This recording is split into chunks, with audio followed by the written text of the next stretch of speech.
And quite a few years ago now, they pointed Hubble at a specific area of sky. Hubble's mirror is 2.5 meters across. Aperture is king in photography. So it gathered 100 hours worth of photons, and it specifically chose that area of sky because we only knew of 2 stars in that little patch of sky. So we wanted to see what was further beyond that Hubble might be able to see that wasn't going to be corrupted by foreground starlight. So anyway, long story short, they processed this image, and what came back is this crazy patchwork quilt of colours and swirls and just all of these weird and wonderful things dotted throughout the image. You can clearly see the 2 stars that we knew about, and everything else in the background, of which there were over 10,000 of these background objects found, is an entirely individual galaxy. So in an area of sky the size of a grain of sand at arm's length, we found more than 10,000 galaxies. From what we know, a single galaxy has somewhere between 1 or 200 on average billion stars. So you can just imagine the opportunities. Look at that dot. That's here. That's home. That's us. On it, everyone you love, everyone you know, everyone you've ever heard of, every human being that ever was, lived out their lives. The aggregate of our joy and suffering, thousands of confident religions, ideologies, and economic doctrines.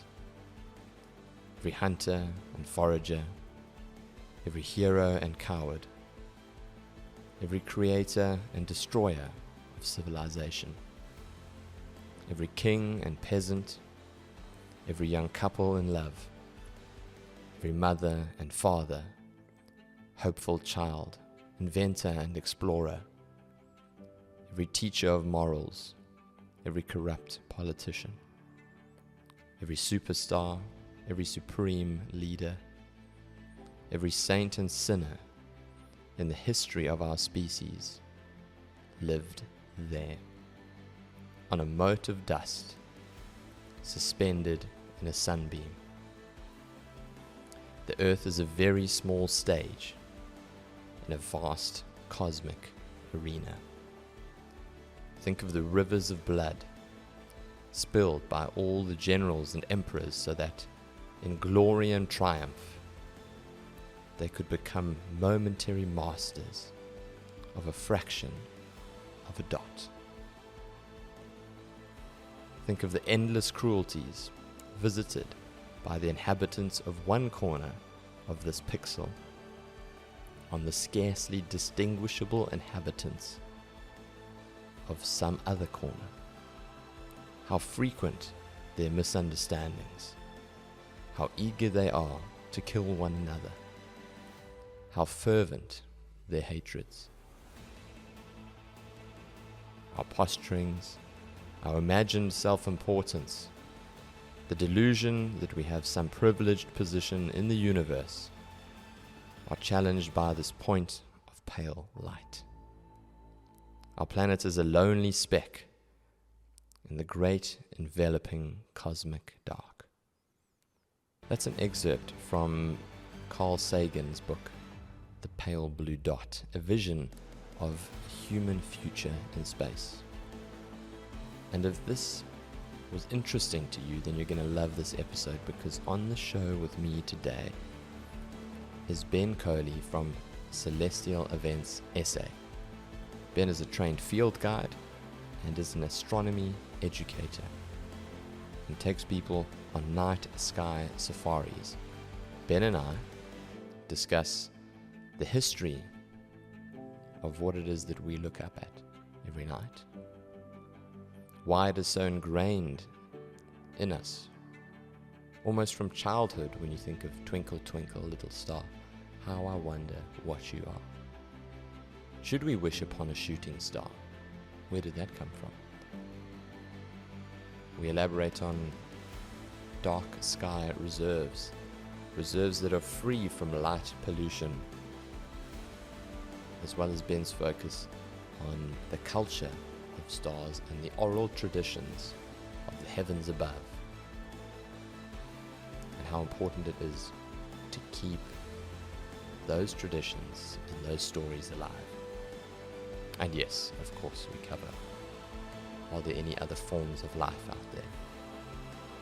This is a fantastic episode, and one where I mentioned several times the simultaneous feeling of contradictory emotions, and I think that is synonymous with the vastness and the incomprehensible nature of space and the heavens. So I really hope you enjoy this episode. It's a longer intro, but I felt like it needed and deserved such. Introducing Ben Coley. Please like, share, subscribe, and enjoy.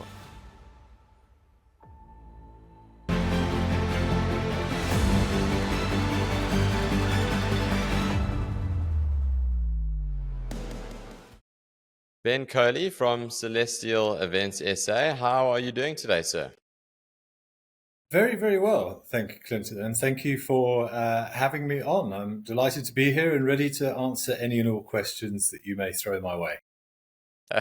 Well, the first thing is that, excuse the pun, the stars have aligned. We're here at last minute notice, and we're here to chat about the very interesting passion that you've managed to turn into quite a successful career. And I think it's something that is growing. You've mentioned in previous podcasts and the work that you do, the industry that you're in is growing exponentially. And I think it is something that these immersive experiences that we're going to chat about in a little bit more depth as we get into it is something that more and more people are finding more and more appealing. So just for some context, tell me about Celestial Events and how you got into what it is exactly that you do. Yeah, well, thank you. Yeah, so Celestial Events is an astro-tourism company that I run from Hoedspruit in Limpopo, but I operate, I would say all over the province, but it's turning into the country and the continent and beyond at the moment, which is wonderful. But as you alluded to there, a huge passion of mine is the night sky and astronomy and educating people. I was a safari guide for best part of 20 years. I still am on a freelance basis. I've done guide training. So it's something very close to my heart to deliver personal experiences, experiential things that are a little bit different from the norm, and also to educate people in areas that perhaps, well, I always believe, particularly with astronomy, it's something that many people are interested in, but are a little bit nervous to go into too much detail just because of the fear factor of the enormity of it all, as I'm sure we will discuss. So yeah, it sort of all culminated about 5 years ago when I put the company together to benefit from what was already quite a lot of interest in the things that I offer. So I do stargazing evenings with my selection of telescopes that you can see behind me. I do training at lodges to upskill guides to allow them to incorporate stargazing as part of the safari experience. I do astrophotography courses and evenings, and also what I call virtual night sky safaris, or virtual stargazing, whereby we stream live images of southern hemisphere objects to northern hemisphere folk. Oh, wow. That is fantastic, man. And you mentioned something already. The enormity of what is beyond it is, and the vastness. It's almost, well, it's incomprehensible, I think, to the human mind. And therein lies that fear factor of the unknown, right?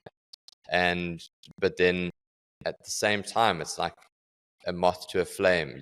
We, in a world where we know so much, and in an instant gratification era, in an era where we can Google, now we can chat GPT it with AI, there is an allure to the unknown. And it really comes down to, I've got a baby boy, and I have to make mention of one of my favorite listeners, Gavin, who says, you always manage to find a way to bring in your son to every podcast. It doesn't matter who you bloody well talk to. So there we go. It took me 4 minutes today. And the twinkle, twinkle, little star, how I wonder what you are, that is something that gets reinforced, and it just goes over the head, right? It's a kid's nursery rhyme. But singing that and thinking about this and tying it into the discussion that we're having today, it's ingrained in us, this wonder and this awe of what is beyond. And you spend a lot of your time looking at that and investing energy into it. Has the enormity of it and the unknown changed the way in which you view the world and perhaps how you interact with other people? That's a very good question. I think the first thing I would say is that you hit the nail on the head there as to why I think so many people are drawn to looking up at the sky, because we live in a world where, as you said, if you don't know something, you can find it online in one form or another in seconds. And the appeal of the imagination and the wondering and the what ifs and the whys and the wherefores just don't exist. Think of the younger generation, your son growing up, he's not going to want for knowledge, let's put it that way. And yeah, there's something about looking up at the stars which just kind of puts things into a little bit of perspective. It allows the imagination to wander. I consider it exercise for the brain. The brain is a muscle just like anything else, and we don't exercise it enough these days. And space, because of its enormity, and the distances involved and the science and the physics that we are, I'm sure, yet to discover, it allows us very much to imagine anything, because quite literally anything is impossible. There's so much opportunity up there.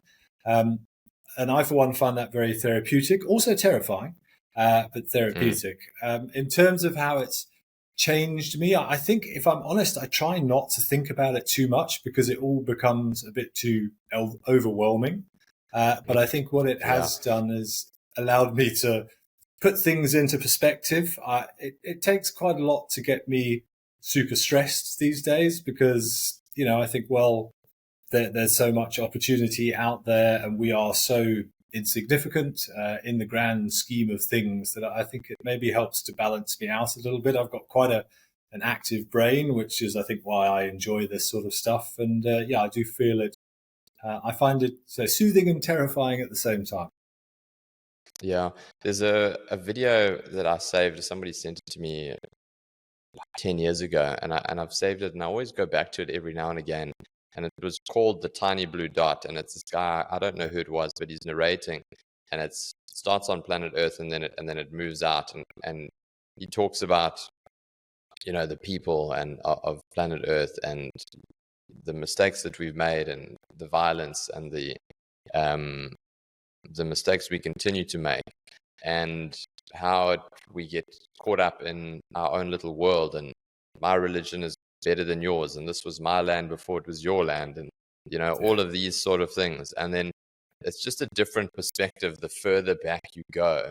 And then as he's saying that, they obviously zooming out further and further, and then you get right into space when all that is left is this tiny blue dot, which is the Earth, and it's from, I don't know, I guess light years away.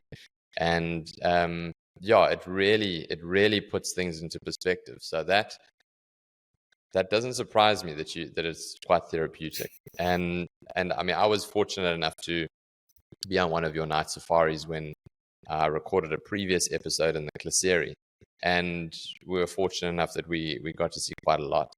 And it does. It's very thought provoking, and it's very therapeutic, and it in a way it just gets you back to neutral. Like, okay, fine. You've got this bill to pay, or you've got this client that you don't that you've lost, and or you're not feeling 100% with your health, or whatever the case might be.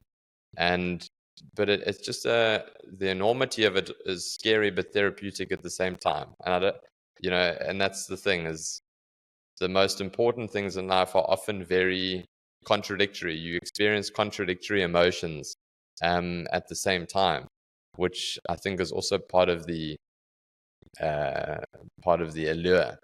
But tell me about the night sky safaris, or the dark sky reserves, should I say? Because you've alluded to in previous shows, with light pollution, etc. Can you tell me, when it comes to stargazing, astronomy, where are the places to go?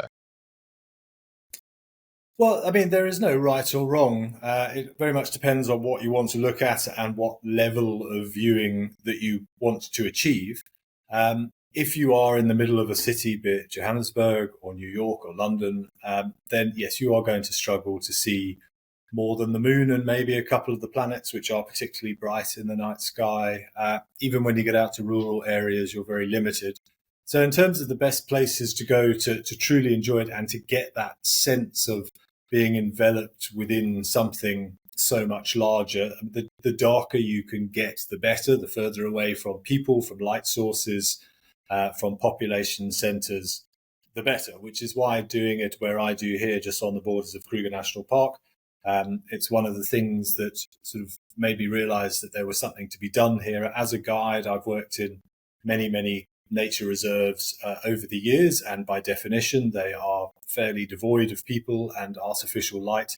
And you mentioned the issues of light pollution there, which are legion at the moment. They are everywhere. We have many people in this world, and most of them are clumped together in these major population centres, and they have, to be honest, utterly destroyed the sanctity of the night sky, and more importantly, the cultural history that the night sky has to us as a race, to our ancestors, which is something that I'm very passionate about and trying to rekindle. And it's one of the reasons I think we're all so interested in it as well. There's something potentially within our DNA from our ancestors viewing the night sky.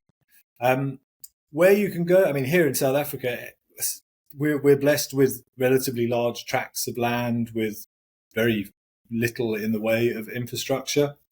So any game reserve is a good start. Obviously, we have the Karoo down here, which is a hub of major astronomical research level research, with things like the South African Large Telescope, SALT, Meerkat, the SKA array.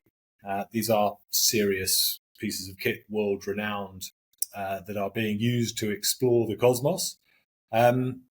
You mentioned dark sky areas. There is a company, it's a non-profit organization called Dark Sky International, and it is their mission to preserve those dark skies, and it is possible to get areas categorized, protected as a dark sky reserve or dark sky park or dark sky sanctuary. There are different levels of it.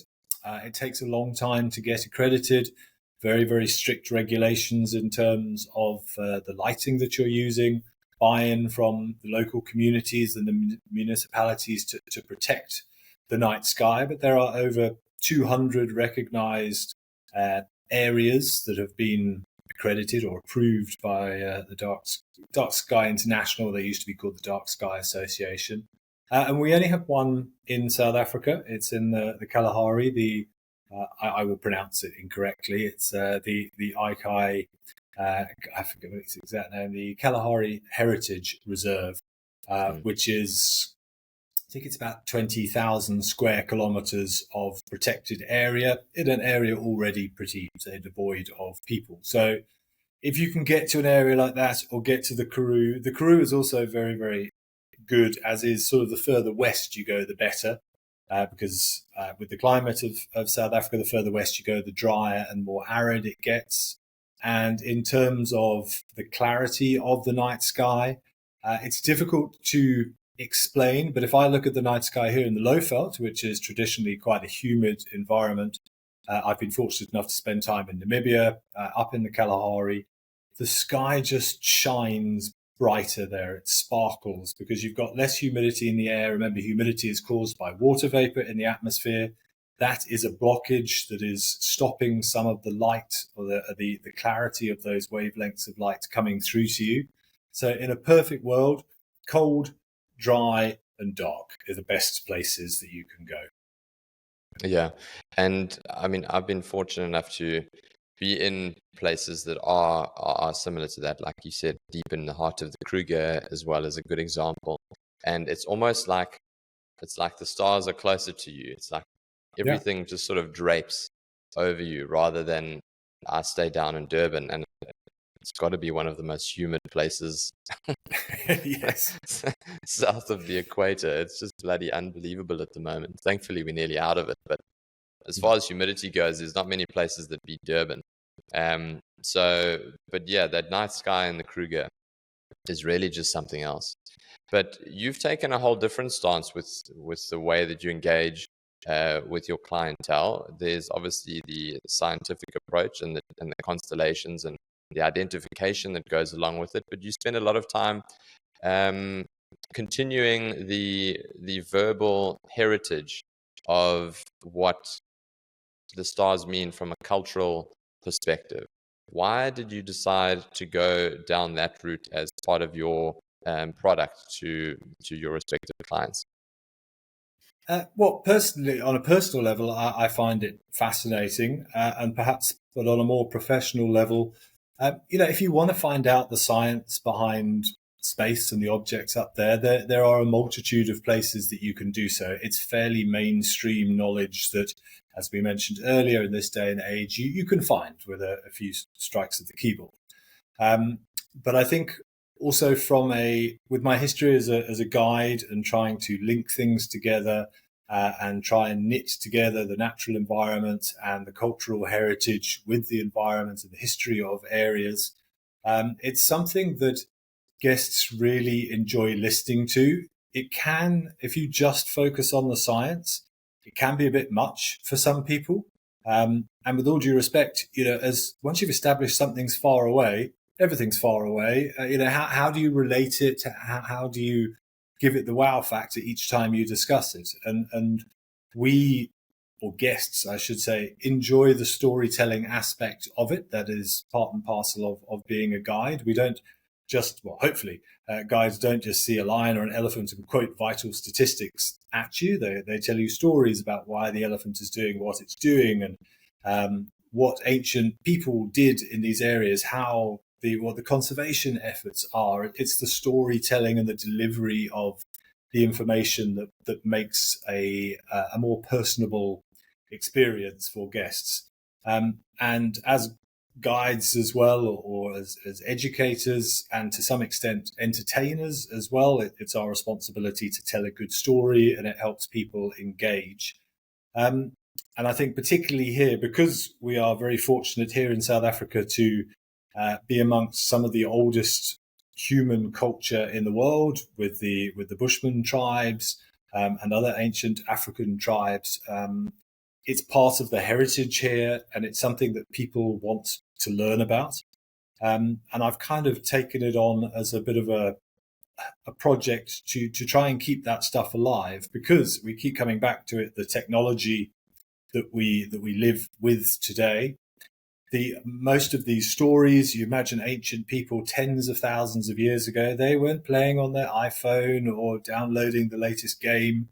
They sat around the campfire after dark.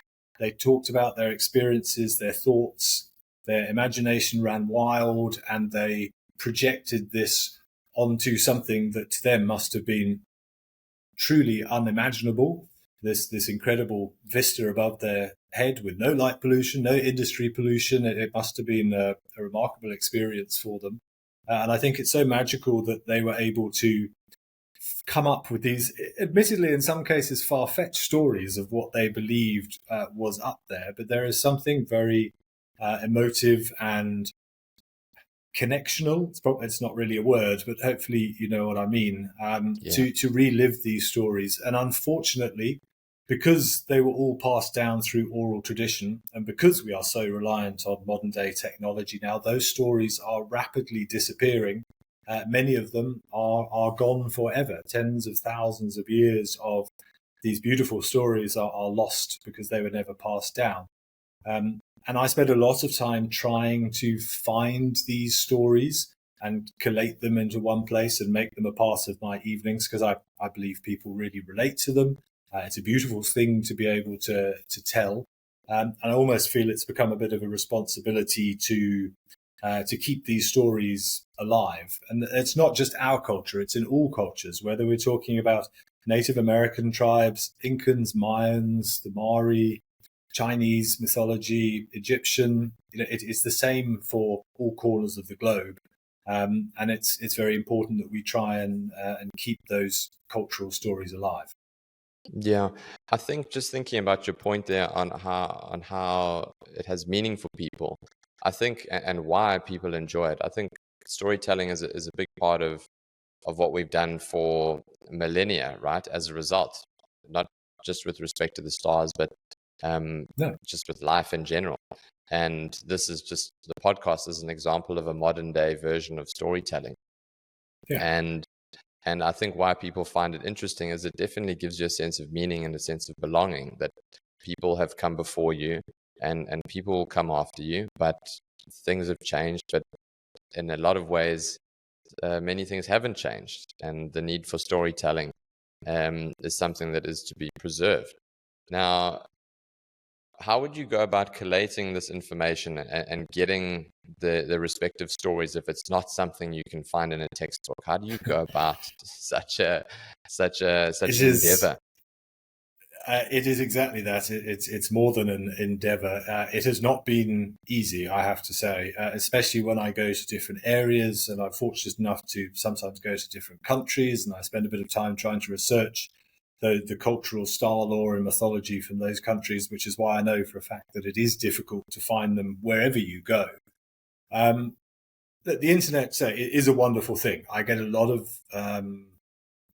the information I find online, but the best resource still comes back down to what we say, which is oral tradition. So particularly when I go to lodges and when I go and do training at lodges, one of the main things I try and get across to the guides there is that the greatest um, resource that they have is all around them. The local people of the area who probably still rely on oral tradition a bit more than perhaps we do or other places in the world do.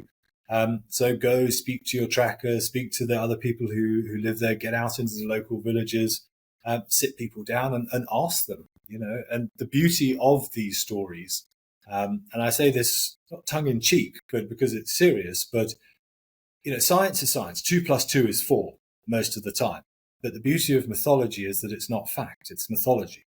So whilst I also always say we don't have the right to just make up stories, but if you go into a local village and you speak to an elder there and they tell you a story that their grandmother told them 50 years ago, then I encourage that to be used. You're never going to find anything written online to substantiate that. But the fact that it has come from somebody's mouth, that has been passed down through their family or whatever the situation may be, is far more powerful than saying, I read it in a textbook. So the best way is to talk to people. It's telling stories to one another. I try and make a note of all of these. It is a long-term project. I've been saying this for years. If anybody is listening to this who's heard me say this before, I apologize. I'm no closer to getting there. But one of my long-term projects is to collate a lot of this information, not just from Southern African tribal star lore, but from East Africa. I've spent last year in New Zealand, so I've got a good handle on Maori star lore, Aboriginal, Native American, and actually create a coffee table book if people still read books these days.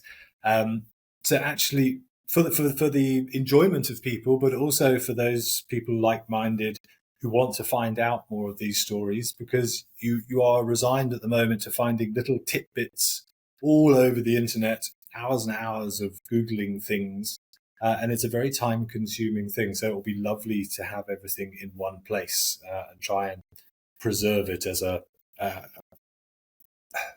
dictionary of star lore, perhaps. Yeah.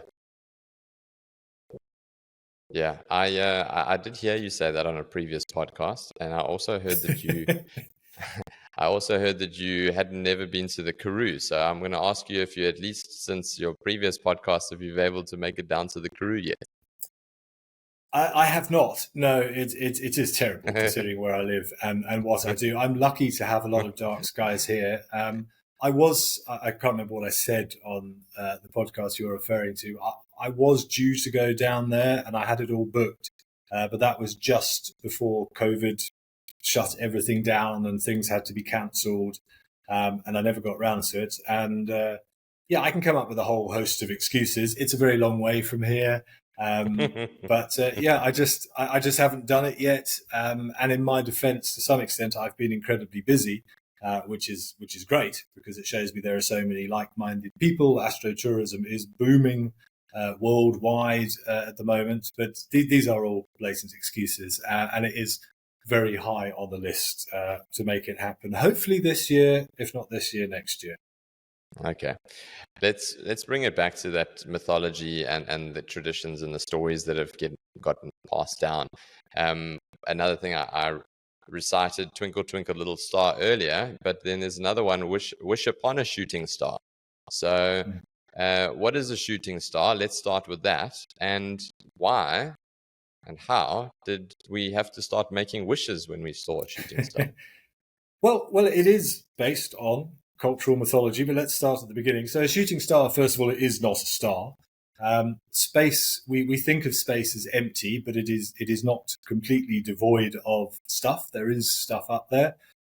There's an enormous number of small rocks floating around. And if you need any proof of that, just take a look at the moon through binoculars, through a telescope, and look at the cratered surface. There's over 100,000 craters in excess of 1 kilometer in diameter on the lunar surface alone, because the moon has no atmosphere. It has nothing to protect it from all of these rocks. It has no atmosphere that would therefore allow for things like sandstorms, for rain, for weather, for erosion, for water. There's no tectonic plates to recycle the surface of the moon itself. We are very fortunate that we have an atmosphere. Not only do we survive because of it, it protects us from solar radiation as well as our magnetic field. It contains the oxygen that we breathe and the other elements that we require. It allows us to have weather and rain and to grow things, but it acts like a blanket around us.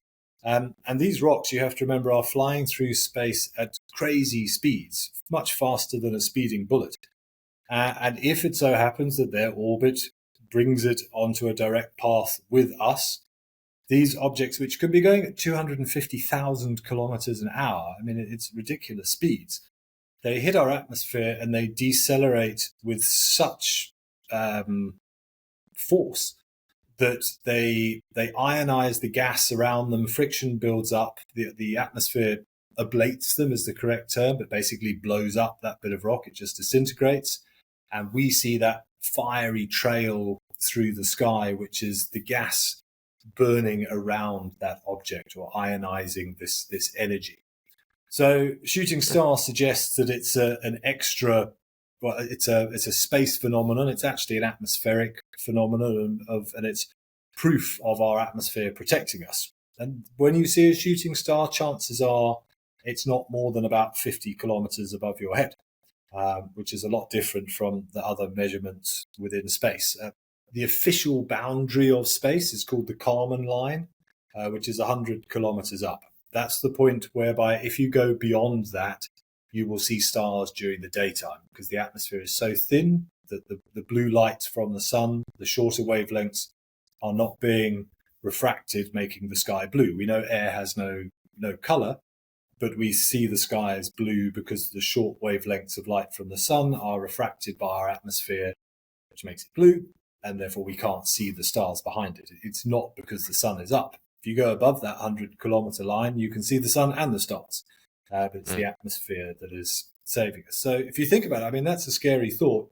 We talk a lot about our atmosphere and the importance of protecting it, and obviously we've global warming, the CFCs that we had many years ago, greenhouse effect.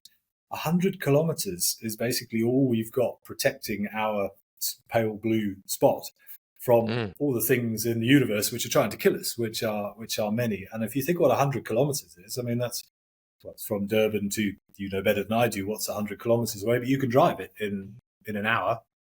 So you could be in space in an hour if you could drive straight up. So maybe we should rather than wishing on a star, we should be thanking the atmosphere every time we see a shooting star. But back to that question of yours as to why we do it, it actually, like many myths and stories about the night sky, does stem back to ancient stories from the Greek, which is where we have most of our stories, because they were the first civilization to really start documenting these ideas. And it was believed to the Greeks that, if you remember Mount Olympus and Zeus's and Apollo's and all the gods, they lived somewhere up there, the other side of the sky. That's where Mount Olympus was. That's where the gods hung out. And so they say occasionally the gods would get curious as to what their creation, the humans, were doing. And sometimes someone would peek over the edge of Mount Olympus to have a look at us. And in the process of doing so, they dislodged a star which would fall down to Earth. So the idea of wishing on a star is built upon the fact that when you see a shooting star, it means one of the gods is actually looking down on Earth to see what we're doing, and therefore there is a much greater chance that your prayer or your wish will be heard. Jeez, that's fascinating. Hey, I've often wondered. You spoke about the gods and the gods being upstairs, if you will. Why do you think it is that they're up there and not underneath? This is quite a random. This is quite a random question, but I've always wondered. When people talk about the heavens and they talk about that, and it's always associated with up. It's always associated with the stars. It's with bad space. Things are bad below, things are below. Yeah. I mean, it's a bit of a random question. I don't even expect you to have an answer for it. It's just a musing on the spot. I can come up with something. I think possibly because when our time is up, we return to the ground. Perhaps there are lots of stories very similar to what I just said. Even in traditional African star lore, the ancient Zulu belief is very similar, that the sky, the night sky, is a black dome above us, and the gods live on the other side of it in perpetual light, and the stars that we see are small holes in this now very old dome. So that's sort of filtering light through from the godly realm. There's also a huge number of stories in civilizations and cultures across the world, a lot of them in Africa, but not restricted to Africa, that see the Milky Way as the path your soul takes when it ascends up to the heavens. Take the Maoris, for example. They believe that the stars are the souls of people that have passed away. So, yeah, but why? What first started, I suppose, the idea of going up? Maybe it's something to do with fire and smoke and things rising.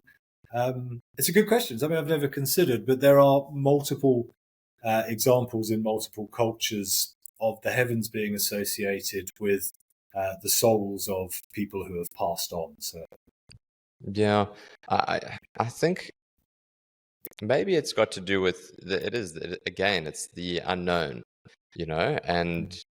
and there's the allure of the unknown, and perhaps there's depending on what people, exactly. And without going down a religious rabbit hole, there is a lot of that's unknown, and then perhaps that sort of congruency of what is unknown and the allure of that is maybe where people have attached that further, is that you kind of well, if that, we don't know much about what's up there, we don't know much about what happens when we leave here, so maybe that's where we end up. Maybe that's where we're headed. Yeah, I don't know. Absolutely. Well, it's something beautiful and something wonderful and unexplainable. And yes, so I think we as people, we like the idea that when the time may come that we go somewhere beautiful and special and ascend or whatever it is. So yeah, absolutely. But I'm also, now you've got me nervous about going down the religious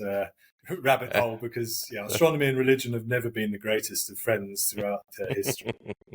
No, we're going to take another segue now, talking about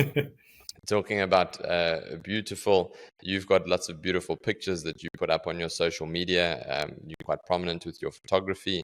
Is there a particular picture that really resonates with you, that has personal meaning and significance, or picture that you're perhaps most proud of? I think there are so many. What I love about astrophotography, for the deep sky objects, I use this one behind me, the red and gold telescope, which has it's designed for deep space photography. But it never ceases to amaze me that there is such beautiful objects up there that are just hidden from view. I mean, you could look at the same area of space through this visual telescope and then take a photograph with this one and see something that you didn't know was there, even with a telescope 3 times this size. Things are so faint up there. So I really enjoyed the discovery of it. I think is something very special is not the right word, humbling to photograph these photons of light that have been traveling in some cases for millions of years to hit the camera sensor. I get goosebumps thinking about it. It's such an honor that I and other interested parties can do so from our back gardens these days. It's incredible. But in terms of photos that I'm proud of, probably the one that I've taken to date, because I'm sure and hope there'll be many more. I'm working on a project at the moment, which is a 12-panel mosaic of an area of sky that I haven't photographed before, but the clouds are not playing ball. But the nice thing is you can take photos one night and then come back to it a week later, because generally things don't change up there, so you can combine all of that data. But there's an area of sky called the Fighting Dragons of Ara. I think, I love the name. Ara is a constellation, Ara the Altar. Again, through a visual telescope, you're just going to see some stars, but with the right equipment, it ends up being this cosmic oasis of reds and orange gases and dark dust lanes, and it's those dark dust lanes silhouetted against the orangey red hydrogen gas, which is what causes it to glow, that create these almost like two dragons fighting face to face. And down here in the corner, there is a star that's actually had an outburst of energy, and you can see the shockwave interacting with the gas around it. And so the story goes for that area that those two dragons are fighting over this egg of theirs down in the corner, because it kind of has this oval shape because of that shockwave that's coming out. That was the photograph at the time that I ever captured the most amount of data on. As I said, you're photographing things that are so faint that you need hours and hours and hours of information all combined into one image. And I think I got 6 hours on that one area of sky to create that. Now that's kind of the minimum that I will try and get. We always try and push the boundaries a little bit better. I saw a photo the other day of somebody who collated 347 hours on one object. And you can drag out crazy detail in there. So yeah, the Fighting Dragons of Ara, which is on my profile, you'll have to scroll back a bit to find it, or just Google it. You'll see some beautiful images from Hubble and James Webb and other very talented astrophotographers. It's quite a popular target. But in terms of the wide angle stuff, I think probably the favorite one to date I took when I was in New Zealand last year. I was lucky enough to work out in an international dark sky reserve, accredited by Dark Sky International that we mentioned.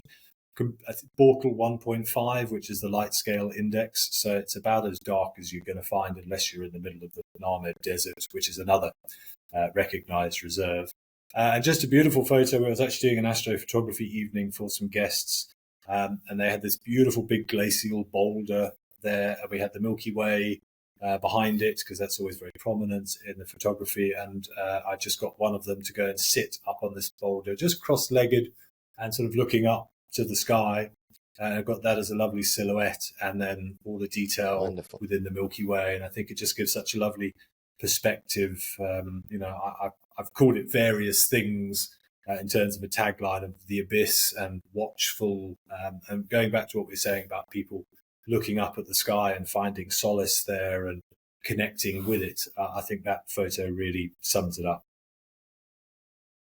Yeah, geez, man, that is fantastic. And again, photography is very is very thought-provoking and can be quite philosophical, from the sense that you can change your lens and all of a sudden you see something completely different, and it's something that people can learn from that, and that your reality is probably only your current reality through which the lens that you view it.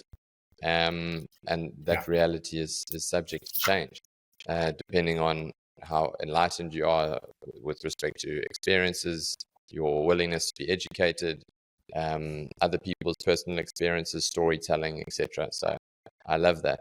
But looking up at the skies and the wonder, and the obvious question that I have to ask you is, I wonder how interested people would be in the skies if one night they were looking up and all of a sudden there were flying saucers dropping down and Well, tapping many down people onto planet have Earth. allegedly seen them. So Yes, we are. So my question to you: are there, in your opinion, alternative forms of life other than the life that we find here? it's a question I get regularly, and the greatest Mm, minds of the world are yet to find out. So I will base this answer purely on opinion and what I consider probability. yeah. Do I believe that there is life in some description out there? I personally am convinced of it. I think it's naive to think otherwise if you consider the sheer number of possibilities. I also think, I believe, I hope at least, that in my lifetime we will find evidence of life within our solar system. Now, I'm not saying we're going to find little green men, but an amoeba or a bacteria or a fossilized amoeba, or just some proof that states that we are not the only living thing in a galaxy of 400 billion stars, each with their own planets. Whichever way you look at it, if we are not alone and there's aliens out there, it's probably terrifying for some people. I personally think it's more terrifying if we are the only oasis in such an unfathomable sized thing. And we are the consciousness of this galaxy and possibly the universe. Um, so look, do I think there's UFOs flying around overhead? Honestly, I hope so. Um, but I'm not convinced yet. I'd like to see some empirical evidence. I like to think I've spent more time than the average person staring up at the night sky, and I'm yet to see any irrefutable proof that these things exist. I see the occasional odd thing that can't be explained, but yeah, maybe it's the scientist in me, but I need a little bit more than a random flash of light. Um, Yeah. I think I can't remember if I showed you this picture when we did our evening, but I often like to finish my evenings with a particular photograph taken by the Hubble telescope quite a few years ago now. The photograph is called the Ultra Deep Field Image, and it was remastered and re-released probably still about a decade ago now. But for me, it is one of the most powerful in terms of what it represents, images ever taken by any telescope anywhere. So to try and give you an idea, do you know which one? Did I show it to you on the evening? I can't remember if we did. I can't remember, to be honest. Well, I then don't think brilliant. Then so. allow me to regale you.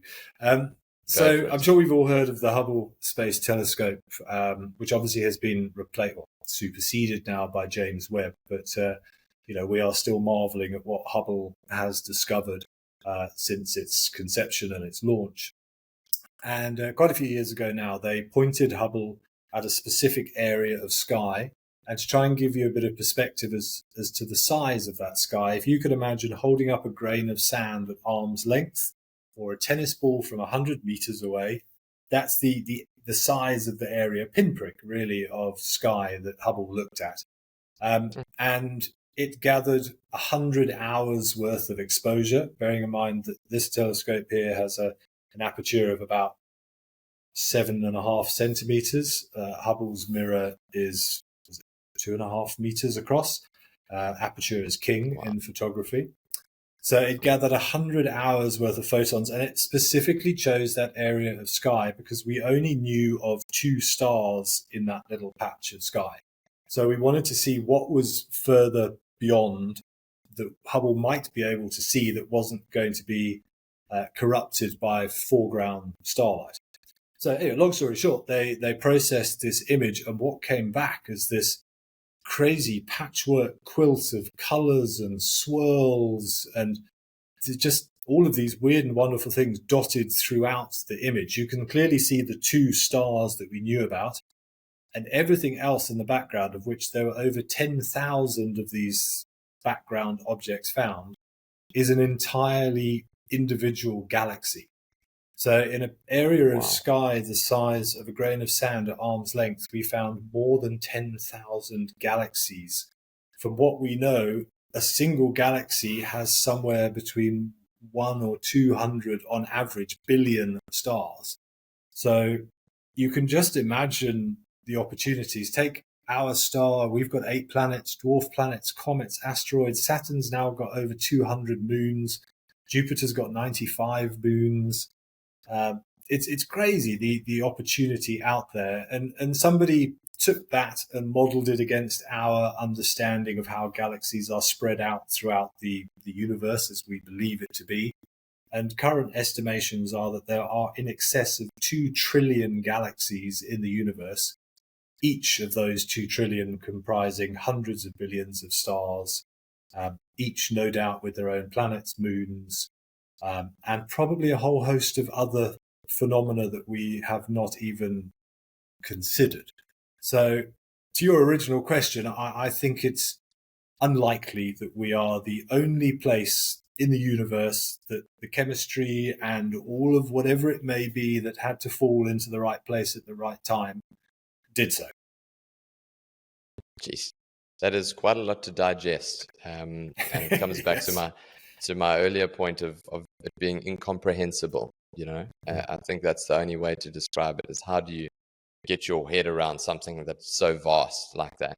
But You if have people to want to detach from it. yeah, you do. I think you definitely do. But if people want to learn a little bit more about it, and perhaps they aren't fortunate enough to have you to help them, what can people do from the comfort of their own homes if they want to pay more attention to what's above them? Well, as I said, finding the star law is not easy if that's your interest. There are some great websites. One that I will mention because I use it regularly that focuses on the Greek mythology but tells the story nicely is by an astronomer by the name of Ian Ridpath. It's just ianridpath.com. You can go to his website and he's got lots of different mythology behind the different constellations. Here in Africa, you can go to the South African Astronomical Observatory website, the Astronomical Society of South Africa website. They've got pages on ethnoastronomy or archaeoastronomy that you can read up a little bit more about. But in terms of just, first things first is to be able to navigate the sky and start recognizing some constellations and some prominent stars.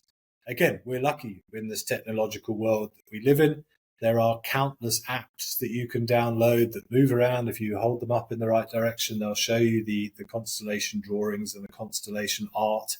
And you can or you have to train your brain to recognize those shapes. They all do the same thing, but I normally say to people, try a few, see which one you like. But my advice to anyone who's going to do that and try and learn the constellations is to find one you like and stick with it. Because, and I'm sure all of the people listening have probably harbored this thought at some point, somebody points out, this is Canis Major, the great dog. And they go, well, it doesn't look like a dog. And I would go, no, it doesn't. People had great imaginations back there because they had to. But there is no rule that says you have to draw a line through star A to star B to star C and draw this specific shape that may or may not look like a dog. So think of a constellation as an area of sky that has a name and different stories and different names and different shapes in different cultures. But that area of sky is important. So I always say, as long as you point in the right direction and you call it Canis Major, it doesn't matter if you see a boat, a banana, a palm tree, you're not wrong because nobody says you have to draw that shape. Mm. But because of that, every app's artwork and the lines that they use will be slightly different. And you've got to try and train your brain to find these shapes in a star-studded sky, particularly under dark skies if there's no moon. And that's really difficult if the shape you're trying to learn changes every time you open a different app. So my strongest advice is, one, find an app you like and stick with it, and two, just keep on top of it. Because you can learn a shape today, and then if you don't go and look at it for another month, your brain will forget it. You've got to give your brain time to recognize and pick out, create a blueprint of where things would be in relation to other things. And we're pattern recognition organisms. That's what we do, and it doesn't take long to train your brain to remember the major constellations. Certainly, some of them are small and insignificant, particularly the latter ones that have been created in the last few hundred years, because they were still being added in the mid 1700s. But because they are so recent, there is no real mythology or stories behind those ones. They were put together using the spaces in between the established constellations, so they're generally quite faint and, dare I say, insignificant in terms of the stars. So I wouldn't worry too much about those. But the classic Greek constellations, things down here in the south, the Southern Cross, then they shouldn't take too long to learn with a bit of practice. Okay, that's interesting. And how far can people get with the good old-fashioned set of binos? Do you know what? Binos are brilliant, and they are underrated. The number of people that I have come across who have never thought to take their binoculars and look up to the sky with them. It's a bit like Galileo. Galileo didn't invent the telescope, but he was the first person who went, "Oh, I wonder what happens if I point it up there instead of parallel to the ground." You can see a phenomenal amount of extra stuff with a pair of binoculars. Take the Milky Way. We're lucky here in the Southern Hemisphere. It arcs directly overhead in the winter. Great photography opportunities as well. We, with our naked eye, perceive it as this white stripe in the sky, but it's there because there are countless stars that are too far away and too faint for us to be able to see as individual entities. Take a pair of binoculars and scan that Milky Way, and you'll see why it's a white milky stripe. You can see hundreds of thousands of stars. You can see cloudy patches, which are potentially nebulae, clouds of dust and gas, maybe even where stars are being spawned or being born within them. You can see clusters and groups of baby stars that you would otherwise have missed. So, yeah, just lie on your back and take a pair of binos and go exploring. I do that. I do naked eye astronomy or stargazing and binocular astronomy more so than I use these. You have to drag these out and set them up, and it takes a bit of time, and it almost takes away a little bit of the holistic enjoyment of it. It's a bit like you said, you're looking down a camera lens as opposed to focusing on the bigger picture. Naked eye and a pair of binoculars, you can do great things. Fantastic, Ben. Well, this conversation has been quite humbling, and I feel increasingly insignificant, but also significant at the same time. So there are those contradictory emotions once again. If people want to get hold of you and they want to be in touch with you, both in person or virtually, where can people go find you? Well, thank you for mentioning that. Yes, I do have a website. It's www.celestialeventssa.com. I'll be honest, it's not the greatest website. It's a homemade one. It's, again, another project to upgrade it and make it look a bit better, but you'll get a description of what we offer there. There's a gallery of photos, which, again, is in dire need of updating. And I think you may have just guilt-tripped me into doing that over the next day or two. Otherwise, you can email me directly, celestialeventssa@gmail.com. All the information's on the website as well. And obviously, I try and do my social media, as you kindly mentioned earlier. So Instagram is @celestialeventssa, Facebook is Celestial Events, LinkedIn. I try and post something every 3 or 4 days, be it something interesting, some photography, some pictures of some of our evenings, which, if any people are considering, contacting me to organise one of those will give you a much better idea of what it's all about. Wonderful. And I'll attach those links in the show notes for people to contact you if they want to. Ben, it's been an absolute pleasure, sir. Thank you very much. And all the best. Please go get to the Karoo. Okay. Yes, sir. Yeah, no, it's been an honor to be here. Thank you so much for asking me to do this podcast. I hope you and anybody watching it enjoys it, and it inspires you to look up at the night sky with a renewed enthusiasm and interest. And thank you. And yes, I'll let you know when I get round to that road trip. Fantastic. Cheers, man. Thank you. Thanks very much. Cheers. Bye-bye.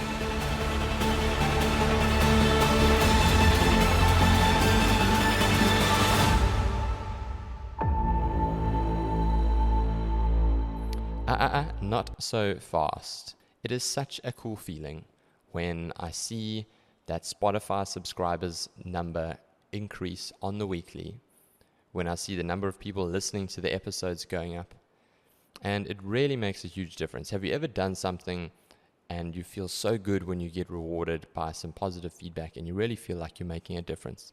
That's what it means to me, and that's how I feel. And it goes a long way if you like the show, share it and subscribe it.